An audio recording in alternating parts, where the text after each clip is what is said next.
Hello and welcome back to Gardening and Allotment Tips podcast for a brand new episode. We had a day off yesterday. I had a day off recording from all of my podcasts. But we're back here for another podcast today. And if you've not listened to my main podcast channel, make sure you go and have a listen to that, because in today's episode we're talking about how to look after your greenhouse, shed and polytunnel during these winter months, and giving them that bit of protection and making sure that they last long more years rather than getting blown away in the weather. But yeah, go and have a listen to that podcast. Just search for Gardening with Ben or click the link in the description and you will be able to find it. There's over 250 episodes on there, so plenty to keep you all going. So what are we talking about in today's podcast?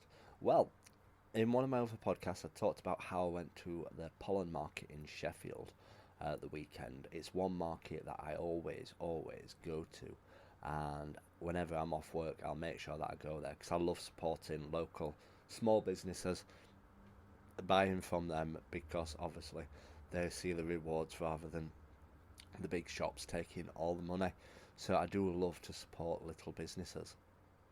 And as I walked there to the pollen market, I walked through an area in Sheffield called the Great Green Scheme, and it was Sheffield's idea for making a rundown looking horrible area a lot more brighter in summer, spring and winter, and attracting more nature back into the city centre. For once, it's an actual fantastic thing that the local council has actually done. Usually they don't do very good things like that, but it is a magnificent thing that they've done, and they recently extended it in another part of the Greater Green Scheme, making it even bigger, and it does look absolutely phenomenal. And during the summer, we're all out in colour, and during the winter, all the winter flowers are coming out now, and it looks absolutely amazing. But quite a lot of the flowers are starting to die off during now, ready for the winter.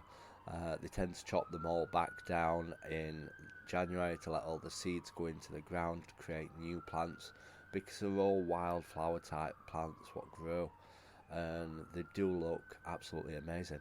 And I was walking around and I saw so many seed heads on the plants, and I went round with my own pair of little secateurs, taking a few seeds off some of the plants, and it's a great way of getting free seeds.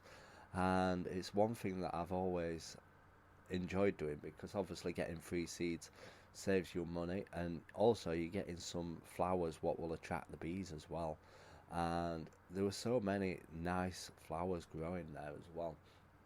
So I came back with a nice big bag full of seed heads, which I need to take down to the allotment, and I'm going to sprinkle them right at the top of my plot in the wildflower area, and hopefully get some beautiful flowers growing down at the allotment.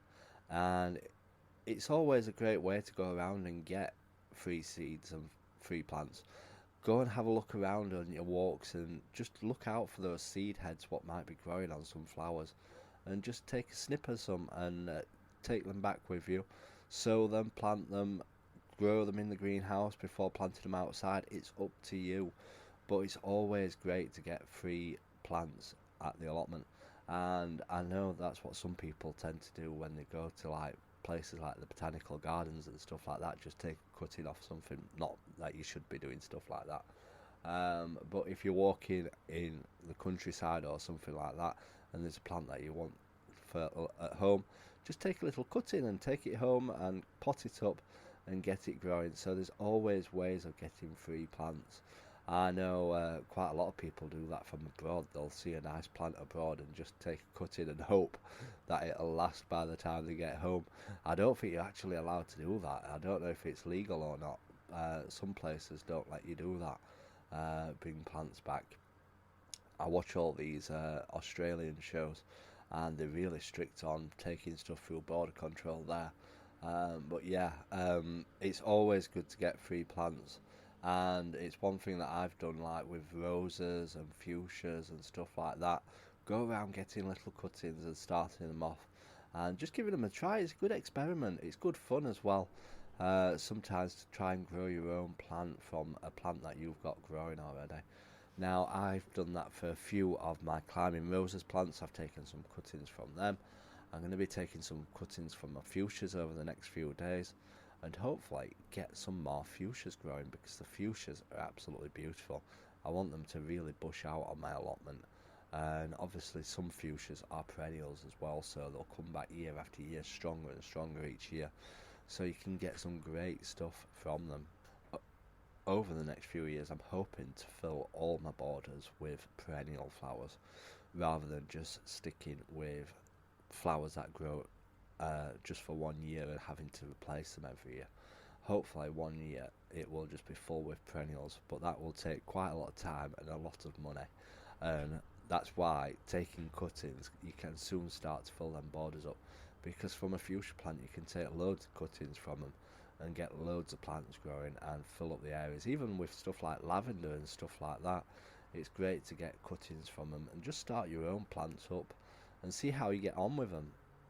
You've no money lost by taking cuttings from plants whatsoever. And like I said, it's fun, it's joyful, and you can reap the rewards. And if you don't know how to take cuttings, there's plenty of videos online on how to do it all and how to do it and make it look brilliant. So yeah, have a look and get involved and get growing some of your own plants. If you've got kids, go in the garden and do some with the kids. Just take some cuttings and see if they grow, and let me know.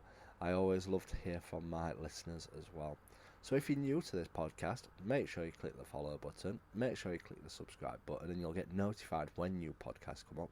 Again, if you've not listened to my main podcast channel, Gardening with Ben, go and search for that, or click the link in the description and you'll be able to have a listen.